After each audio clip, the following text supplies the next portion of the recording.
Hey, we're back. So I'm going to share my story with anxiety.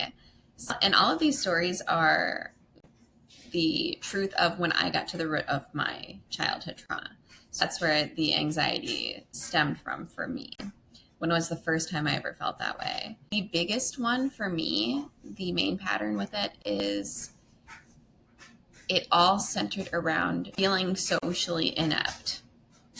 And this has really been a pattern for me in a lot of different ways, and feeling like not accepted by groups of people. And I still struggle with this. I still struggle with being able to be myself in groups of people. And this is like one of the main triggers for me in my addiction to alcohol. Was it was such a, as they say in the big book of AA, a social lubricant.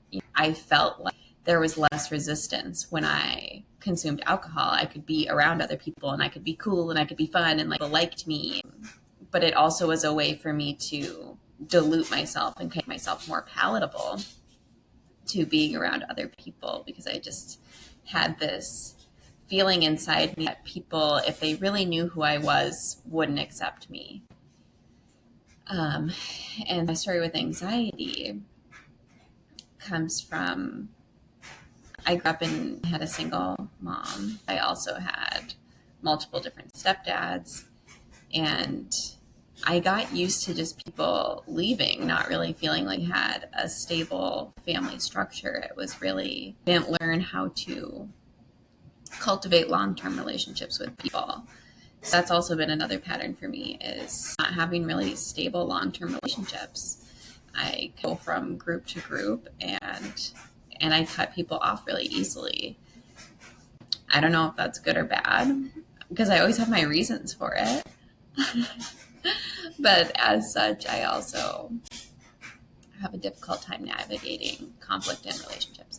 But let's talk about my anxiety stories. So for me, when I got back down to it, it really came from the same block that I experienced in the root chakra and Muladhara, which was, if you watch that video, I talk about my experience with being molested by my brother when I was very young, maybe like 4 or 5 age, and feeling like after that things were different. Like with it seemed like I felt like this is the story that I wrote to myself about myself from that experience, and not having explained to me, is that people felt differently about me and they didn't accept me because of this thing that had happened. And I felt like I wasn't like other people, and I felt like other people didn't want me around. And I have had this pattern of creating situations in my life where people will reject me, or people like that. I don't get to be part of the group. And it's not cool and it's not fun.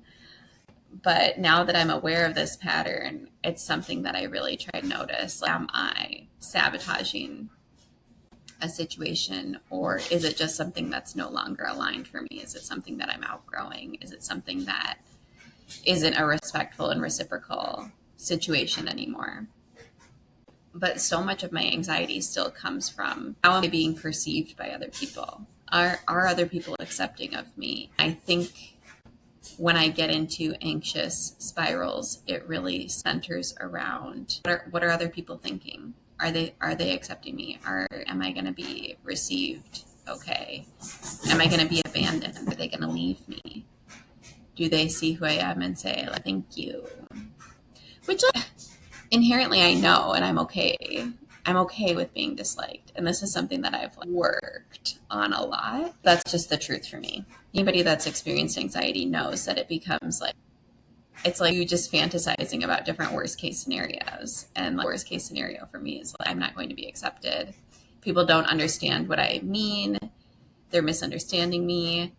I get into these big fights with different people in my head, and having to like over explain myself, and having to really like put myself on trial about things, when it's like that in real life is not necessary. It's not really conducive to growth if people are committed to misunderstanding you. Like, and that's the thing about anxiety too, is it's like I can intellectually know that that's not the truth and that this isn't happening right now.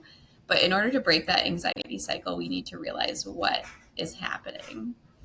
And so I just wanted to share with you the root of my anxiety and the patterns that I've noticed with that is it really centers around other people and like, am I going to be not even well liked, but are people going to care what I have to say? Or are they going to understand? Is this going to land? Does it resonate? Does anybody know what I'm talking about? Am I just alone in this? And all of my experiences are so original and unique and I'm just alone. Obviously no.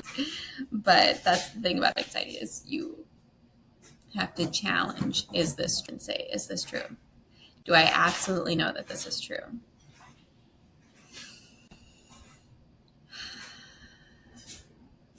Is it true that people reject me when they know that I was molested?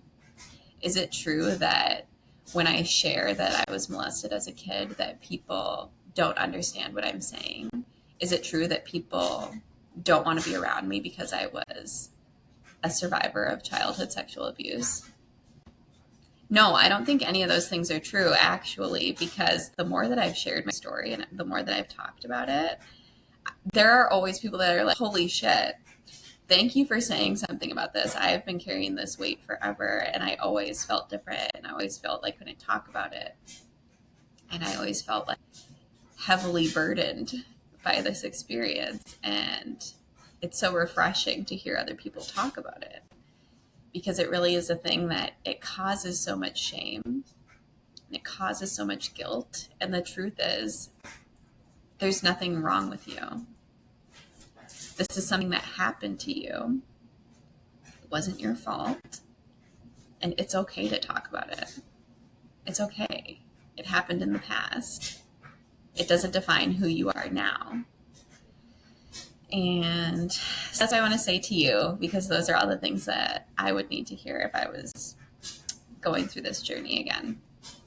And I'm still on this journey, and I still have to remind myself those things all the time. That it's okay to talk about it.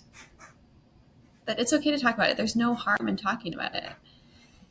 Your story is valid. Your truth is valid. Your feelings are valid. And there's a place for it. And maybe you don't have to share it on the internet if you're not comfortable doing that like I do. But that's the reason that I do it. It's because I know that it helps other people. And so thank you for listening to my story. And I will see you in the next module.